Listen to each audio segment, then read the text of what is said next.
We looked at the marketing spend and we saw that when you average it out for the year, it was $3,000 a deal. And it was his best cost per deal out of all of his marketing channels.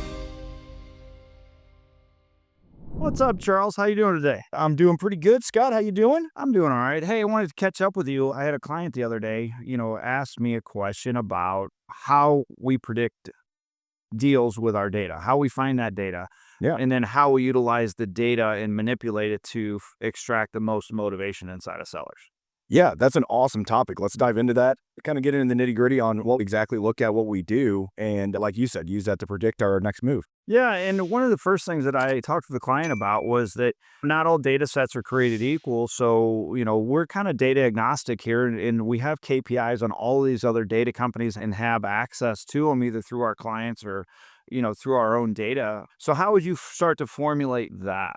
Yeah, so I like that you say that we're data agnostic because it allows us to jump in and really learn from everybody. Because every data company was created by a different developer. They all have their own algorithms that they made. The filter definitions that they use are slightly different. And we have found that we could take the same buy box, same locations, and we could go to multiple databases, run the exact same stuff. But when you stack those lists on top of each other, there's some overhang depending on what company that you're with. So with that, it is really interesting and it allows us to find those mailboxes that have less saturation because they're not in that main mix that's found in every database that you go to. Yeah, and that's one thing I've talked about for a long time is, just the talk track or where the data was created, the filters were created was based off of the data in that area that they knew. And it worked well there, but it creates a bias going into like Louisiana, Arkansas, and Connecticut and California to where it doesn't quite they don't use the same verbiage inside of their real estate, so therefore the filter might not work the same or they don't track the same thing. So using multiple companies does help in that aspect. Now, inside each of those, we kind of do the same list stacking to, go through and cultivate the motivated sellers and walk me through a typical list stacker that you would normally do. Yeah, so the kind of speaking like a macro, we're going to have our vacants, we're going to have our absentees and our owner occupieds. But then inside of those, we can kind of get a little bit more in depth. And for example, we got in state, we have out of state. But then we can go into looking at tired landlords, for example, where we're going to be looking at 10 years of ownership. And we can go into kind of the funny nickname we say, dumb landlord, or maybe inexperienced landlord, though, who we're only looking at people who've owned properties for maybe up to 3 years, but they don't have it in an LLC. They haven't really taken all the steps that you would take if you're experienced. And while they may have acquired some properties real quick, they don't know how to handle them. They might be in trouble. They might just be trying to get out. So it allows us to go in and look at those different niches inside of each of the big macros. And there's going to be overhang, like you're saying. So then we can stack those lists up. We can dedupe them by property and mailing address based off of the client's needs and wants. And then we can get that master list that we move forward with. So you're saying that inside of a list that we don't just pull one list and list stacking. What we're doing is we're sitting down and evaluating that style of list based off the characters that fit it, like say interfamily transfers or probates or things like that. We don't necessarily need years of ownership because once it's transferred to a new owner, that's restarted the clock. But we want years of ownership with owner occupieds and tired landlords and stuff like that. So every list that's out there has a unique set of filters to go with it. Is that what I'm hearing? Exactly. And it's impossible. What you just said, it's impossible to do that inside one search. Right. So when polling list, if you do not have multiple searches going on, then you're not truly hitting every motivated seller in an area. Right. So we can miss some stuff there. And then back to needing to use multiple list providers or data providers. Each data provider is going to have better metrics or more people inside of that list in their area if they're better in that area than somewhere else. I know for me, List Source has always been one that's been better at touching saltwater. The First American Title data, like a PropStream or something like that, was always better throughout the Midwest. But I know competition drives that up and down. So talk to me a little bit about that competition on a data set. Yeah, so that's through A/B testing. So that's really getting into the KPI side, and that's us sending mail out and evaluating what happened. And we're really looking at appointments that were met, looking at contracts, and then obviously deals. And we're wanting to see, well, what data sets drove those to us. And while we might be able to find data in an area from 4 different databases, if we find that, say, Dataflick is driving all of our contracts, then we should have a heavier market spend in Dataflick. And it goes back to what you're saying earlier that depending on your location in the US, different databases were developed in different areas and they perform a little bit better because they were designed around that area. It's not always true. That's why we do need a test and we do need to bring in multiple databases. But that's a key indicator on how we drive our future decisions when working with clients to make sure that we're putting our best foot forward for them. Yeah, just following up with that is, not following up as we're walking through that. So, we came in, we brought ourselves multiple data sets to start with, and then we stacked the data. And then we kind of looked at KPIs of what we've known from in the past that has worked to bring that into it. So now, we're kind of 3 steps into this cultivation process. At this point, we're kind of in the combining and deduping, removing any duplicates. So walk me through that process real quick. Yeah. So what we're going to do at that point, we'll have to prioritize a list. So which one do we want to put at the top? As you dedupe, it's going to take records off the bottom. Mhm. So that's something that we'll want to pay attention to. We don't want to have false data out there where we put prop stream at the top and then we have REI smart data at the bottom. We dedupe off the REI smart data and then we assume REI smart data is not finding this data for us. Because if we flipped it and we put REI smart data at the top, prop stream on the bottom, we could delete off those prop stream ones that are duplicates and it's looking like REI Smart's a little bit better. So that's something you want to keep in mind a little bit when trying to A/B test your different ones. But that kind of goes into the overhang I talked about earlier, really trying to identify what REI Smart data do for me that prop stream can't. What can prop stream data do for me that REI Smart can't? And that's going to, over time, as I get those metrics, it's going to let me build a stronger and stronger list with each new one that we build moving forward. Yeah, and understanding KPIs is key. It's KPIs or key performance indicators in case somebody's not catching that one. And of the key performance indicators, realistically, you need to learn how to read them because they will lie to you or they can be read wrong. So understanding what you did when you go back to evaluate it, you're going to get a clearer picture on that. Now that we've gotten them stacked and deduped, now do you recommend to go to one property and one mailer? Or sometimes do you maybe leave 3 or 5 or 10 in there and kind of give them a power move of send them 7 or 8 checks for their portfolio? How do you typically handle that? Yeah, that for me, that comes down to population density. Mhm. If I'm working with a massive area where I have more data than I could ever afford to mail out to, then I like going down to a dedupe of one property, one mailing address, because I want to touch as many people as I can in that area, and I want to be as widespread as I can. If I'm getting into an area that the population's a little bit smaller, I like doing the power move. I like showing them, hey, I'm interested in 3 of your properties. I'm going to send you a mailer about all 3 of those, Mm. and I have the ability to buy all 3 of those. So for me, that really comes down to population size. And it also comes down to just me having a conversation with the client themselves and seeing what their mindset is because it's their business and they need to decide how they want to do it. Some people want to be widespread and they have it in their talk track. Every time they get on the phone, they say, hey, I sent you a mailer about this property, but if you have any other houses, I'm extremely interested in the area. Could you tell me about those? So it comes down to talk track. It comes down to the client, their input as well. And then for me, it comes down to how much population we're working with and how many people can we touch and it makes sense. Right. So what I'm getting out of that is a scale of the budget. How much do we have to spend? And then how much geography, which is kind of the how much data do we have in the area? So we kind of weigh those 2 things out to say, okay, let's cut down to this many duplicates or just go down to one. Yeah. Define to touch as many doors. Yeah, that's great. Now, once we have the list kind of finalized, is there any other ways to find motivation inside of that? Is there any other tactics that we're using here at REA Print Mill? Yeah, so that's where I think some of the secret sauce comes in is us having the ability to look at that Excel sheet and really dive in and understand the columns and understand the mapping and what's going on in there. So going in and looking at unknown information. If Mhm. columns have blank information, what's really going on there? And should we keep that included? Should we not? Is it a good move to keep some unknown information or should we get rid of it? And I think that's where things can get a little bit confusing. So if I'm going into an area and I have no idea how many beds or baths it has, that could be frustrating. Right. But if I can use the square footage and that is filled in, well, now I can use some common sense and I can get myself really close to the bed bath range that I want to be in. based off the square footage. based off square footage. Right. Another thing I like doing is I don't really like putting a maximum on square footage beds or baths. I like controlling that with the ARV and looking at the estimated market value. Because if I'm comfortable buying a property up to 300,000, well, I don't know exactly how the county is going to record that. What if a person went in without a permit and they added an extra bedroom to it? Or maybe they didn't, or maybe they made a change. The price will let me know that this is a house I can work with. It's something that I'm comfortable with. And now I'm not going to accidentally delete something out of my list just because something was either not recorded or recorded incorrectly by the county. Right. So you're broadening your search to include properties that are just outside of the normal. And that's a great thing. I know that's one thing I look at a lot and I talk to a lot of my clients about. It's like playing cards, and that if you're sitting down and play a hand of cards based off of what the other person is discarding, you start to learn what's in their hand. Well, as you go to the local RIAs, I tell a lot of my clients, I'm like, as you go to these events and you talk to people, ask them what they're doing.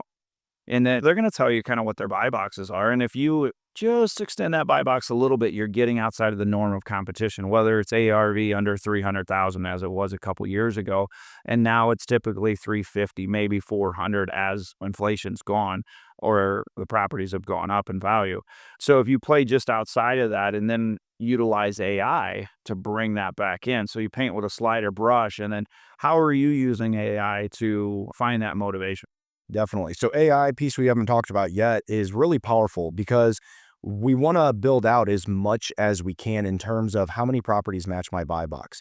And if my budget allows me to reach out to say 5,000 properties, but I have found there's 30,000 properties in the area that match my buy box, that's hard. How do I choose the 5,000 of the 30,000? And this is where AI is a beautiful tool because AI has the ability now to go in and grade your market itself, see what's going on with taxes, with pre-foreclosures, with investing laws, a bunch of stuff that's happening in real time. It can search all the way up to what happened yesterday. Right. It can also go in and start grading the owner of that property as well. And it can see what's going on in their life. What struggles are they going through? Anything they post online, anything they've recorded, any interactions they have with banks or anybody else, which is pretty much all digital these days, it's going to get its eyes on that.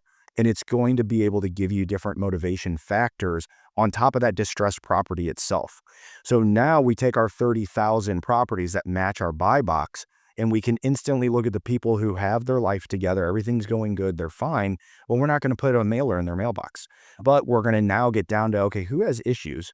Who has the most issues? And that's going to guide us towards those proper 5,000 out of the, say, 30,000 that are in our buy box we should go to. Yeah. And something to think about there is when you talk about who has issues, is can they fix the issues? And, by looking at their financials and things like that, their credit score, are they continuing to put themselves into problem areas, or are they continuing to fix those areas? AI is going to come in and say, this person can most likely fix that and take care of it. Their motivation score is going to be a little bit lower in evaluation. Now, going back to the original conversation that multiple data companies are preferred, I am on the same learning or the same understanding or same logic, I guess you could say, is that multiple AI companies, because if you're applying that practice at the beginning and saying they all speak a little bit different and the filters don't always work, it's the same with the algorithms of the AIs. Correct. It's like certain AI companies are looking at certain things and evaluating that and scoring it differently based off of what a human being in that area taught them off of the stuff that they have. Now, one of the things I know that we do really well is having a call center. Anything that we qualify feeds back to our AI. So it's learning what a lead is in today's time, and it's able to look back at the list that we created. So every AI should be tested just the same as every list team should be tested, and you should keep metrics on that. Because I know one of the things that I've been looking at over the last 4 to 6 months, and I know we've talked about it on our huddles, is that do we use AI every time? Yeah. Is it getting too smart? Is it narrowing everybody into the funnel of competition to where it's pulling everybody saying, hey, these are the most motivated, and now all of a sudden everybody's in that same thing, like the golden rule or the golden words of probate, inherited, pre-foreclosure, foreclosure, all of these things that everybody gravitates to creates competition on top of them. So everybody's looking at those. Yeah. And knowing your prompts that you give the AI is a huge thing. AI is an extremely powerful and smart tool, but it's only as good as your prompt that you put into it. And us having multiple AIs at this point in the game, it allows us to first just say, which AI am I going to apply to this area? Just like you said, using AI versus not, that's a big thing I've been testing lately. I have a client where we've ran lists 3 months in a row, and the non-AI has beat the AI for his wants in his area. Now, this is specific to his wants because he lives in an area where there's streets you don't wanna walk down. Right. And the AI is identifying that as a beautiful place to go. No houses are being bought up. There's a lot of vacant houses. There's a whole bunch of distress in those areas. But even if that person gives him a call, he won't go to that property because of the area. Now, when I'm searching that, I leave those areas out on purpose and I manually go through. I find those. We use our list department, which is a phenomenal thing. I give them a huge list of streets and they manually go through and delete all those streets off, and we don't mail there. And while we could do that on the back end, the AI doesn't know any better than that. Mm. It doesn't understand that while everything that goes into a great distress lead is there, it's an area he won't touch. Right. So it does matter your prompting to the AI and cleaning up its results. It can get you phenomenal results, but at the end of the day, use your common sense, know your own market. And that's where having the one-on-one coach and talking to a real person with us is huge.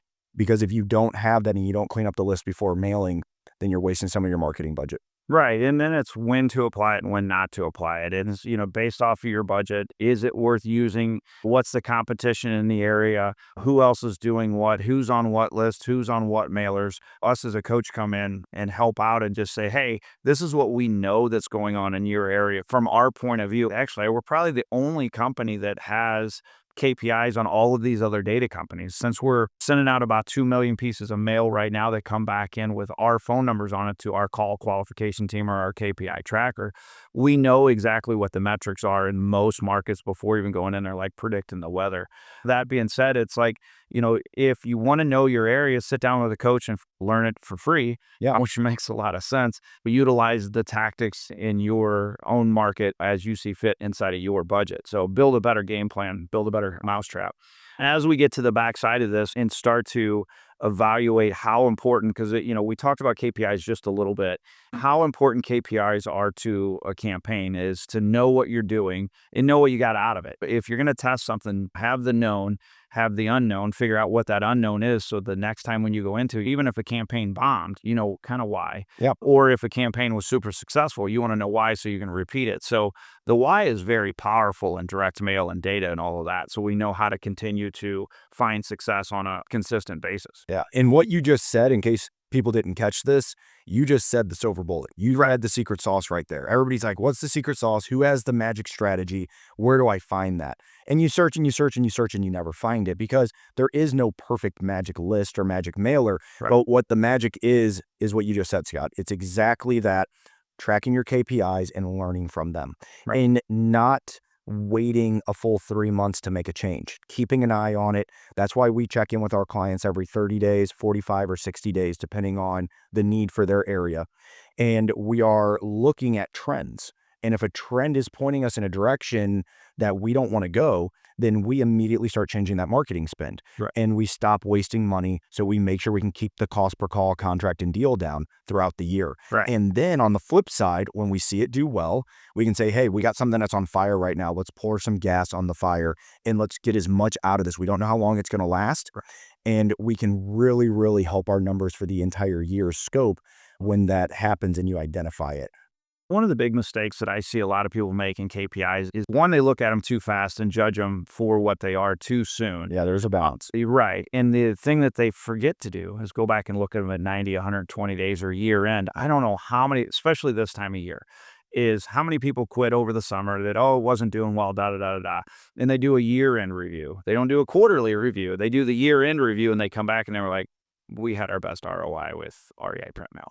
Yep. Can we start again? So things like that, you need to go back and look at it because there's nothing that has a longer tail than direct mail. I mean, we have a campaign out there right now that we watch, kind of religiously.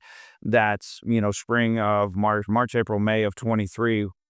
We had another phone call in November of 25, 2.5 years later, and it was a first-time caller. Yeah. So, I mean, whether that postcard was sitting under leveling the table out, hanging on the refrigerator, somewhere it was sitting in that house and that person called 2.5 years later to say, hey, is this thing still good? Yeah. And It's funny you say that though, and sorry for interrupting you, No, but you're fine. I just got off a KPI a year. We went through the year-long KPI review. We did this yesterday, actually.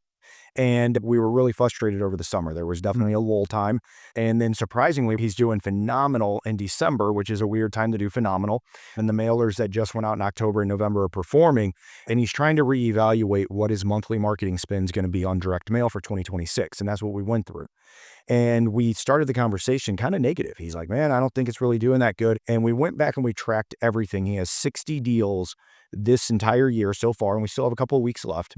And we looked at the marketing spend and we saw that when you average it out for the year, it was $3,000 a deal. And it was his best cost per deal out of all of his marketing channels. Right. But he was thinking, when he came into the conversation yesterday, he was thinking Q4. That's where his brain was. And then when we opened the metrics up and looked at all of them, and we were looking at how many deals from Q1 and Q2 that were just now hitting in Q4 that really ramped up the end of the year, it surprised him. Right. And not to cut you off there, but one of my favorite things to do to people is if they're tracking correctly or if they're inside of our REA Complete Done For You system and we can see it, go back and find a deal that's been done a year later. So it's, 2 years later that you're still going to make money off of marketing that you spend in 2025 and 2026 and 2027. So those are free deals. Because we already just tracked our KPIs and said, yes, this works. And now it even works better. And looking at that long-term data is phenomenal. Now, one of the other things I do want to touch on is what 90% of investors miss out there. And it's piggybacking off of that conversation we just had. Let's go look at the deals. I don't know how many times I tell a client, hey, what did you close? We closed 4. Okay, what were they? They don't want to share it. And I understand it's personal. It's their money and it's their business and that.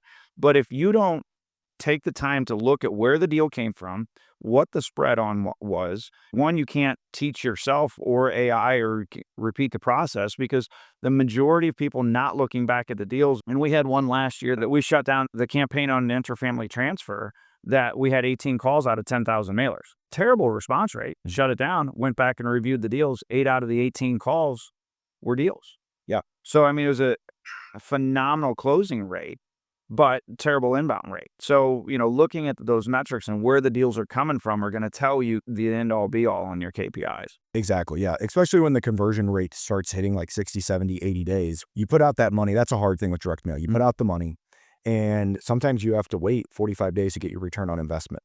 And that can be frustrating. And you said it a little bit earlier. I want to re-hit on it, is not making your decision too quickly. So how long do you typically wait? If you sent out a brand new mailing campaign, how much mail do you want on the ground? And for how long do you let it sit on the ground before you advise a client to make a data-driven decision? I need at least 5,000. That's going to give me a good metric and give me a stable math equation. And then the 5,000 pieces that we have on the ground, I'm going to look at them at 30 days total on the ground. So if we mail 1,250 a week, I want that last 1,250 on the ground for at least 30 days. So about 45 days into it, we're kind of going, okay, we can forecast what this is going to turn into. Typically, you're going to pick up maybe another 1/10 of a point to a 1/4 of a point on response rate over the next few months. And then I'm going to look at it again at 60 and 90 days. If I pulled the trigger and said this isn't working, I'm going to go back and reevaluate it at 60 and 90 days just to make sure. Yes. And then if it's doing really well, that 5,000 is going to pull budget from other places and go 5,000, 7,500, 10,000, or up from there to find that diminishing return and kind of, have that horse pull the wagon until it can't pull anymore. Right. So it's just feed into what's working, track what's not, because sometimes we are at the mercy of the post office. It used to be rain, snow, or shine.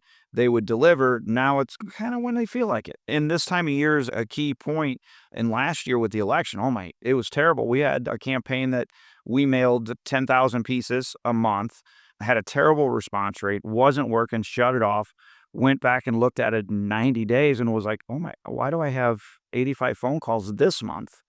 Well, we mailed in October. They didn't start calling until January in New Jersey. Well, New Jersey was kind of a swing state. They got a lot of marketing mail for the election, so kind of clogged up the post office there. probably sat on a dock for 2 months and got lost, and then, oh, we should probably ship this. Even though it was scanned like it was shipped, somebody was doing something fraudulent. But, you see that. And if we weren't tracking KPIs, we would have never known that, oh, hey, that actually worked really well. We ended up with a 1.1% response rate, so 11 calls per 1,000 mailers we sent. So in knowing that, if you're not looking at the full picture and analyzing the whole picture multiple times, you want to go back and definitely track what happened 6 months ago and a year ago to see if something popped off that you weren't familiar with or you just didn't see. And I think that kind of leads us into the conversation of, well, how do we use data? Everything we've just talked about, how do we use that to guide a client in the right direction for their mailing campaigns? And it comes down to everything we just talked about. What's your long conversion rate? What style mailers or lists take 60 days, 90 days for those contracts to come through? Because that's a very common thing. What's our quick turnaround list? What are our lists where the mail's on the ground for 30 days and we're getting people calling saying they want to sell their house? And identifying in different parts of the year. If we mail out in the summer, do we notice that it usually takes a little longer because people are on vacations, their kids are out of school, they're not in business mode, they're not in, hey, I'm going to sell my house right now mode, to identify, hey, we're going into summer. We got to remember to be patient, looking at the KPIs from last summer. Everything's going to be a little slower, but we're going to get those deals. And it also just keeps your mind at peace, because when you have an idea of what season you're going into and how your metrics are going to work as you change throughout the year, you're at peace. Everybody feels good when they have an idea of what's coming up. Now, it's like predicting the weather, like you said. We could predict that there's a 70% chance for rain, and shoot, being in Missouri, that means there may be no rain. Or it may mean we have a monsoon. But most of the time, we predict the weather pretty accurately. And at that point, it just makes you feel better when you have an idea of what's going on. Right. Because when you're walking around with the lights turned off and you can't see anything, and Scott, you love saying bumping into stuff, tripping over the Legos on the floor, stepping on them, it's no fun. Right. And having those lights on, that's what guides people in the right direction, keeps the mind at peace, and makes you not make those rash decisions that messes everything up. Right. And kind of as we're going to start to wrap this up, is one of the things to think about with any direct mail campaign and doing it right is sit down with somebody that either has the metrics or has done it before. So, whether it's a really good mentor, somebody like, and trust, and then you go over them long term. And the beauty of us is our coaching and knowledge is free. If you book a call with us today, we're going to sit down and look at your market and analyze our knowledge inside of your market to help you make better decisions. And nobody else does that. Nobody else sits down with you and says, hey, here's what we know. And then help you make a better decision. What happens is we sit down, or, you make more money, you're more successful, and you tell your friends, and then we all grow together. That's that long-term partnership we're kind of after. Exactly. And that part's the powerful piece. And that's why everything's human-to-human interaction. We jump on a Zoom whenever we can. We love being face-to-face. And I love that. Everybody I work with, I know what they look like. I know what they sound like. And I have a friendship with them. Right. And we have each other's cell phone. We text. We celebrate wins. But yeah, Scott, today, awesome information. I love having these conversations with you and all the other coaches in the office. Right. We have tons of coaches with tons of information. And with it, these kind of conversations are awesome because it just makes us stronger at what we do and work together and make sure that we can bring success everywhere. Yeah. And that's one thing I want to tell the people that are watching or listening to this today. First, we're free. So everything that's inside of my brain, everything that's inside of your brain, everything that's inside of the other 13 coaches' brains that are in there is free information. So utilize it. Book a call, like and follow for more of these. We're going to be getting a lot of this information out there so you can learn on your own if you don't feel comfortable talking to somebody directly. But, the biggest thing is we're here to help. So like and follow us and share with your friends. Exactly. All right. Awesome, Scott. Have a good day. See you, man. Thanks.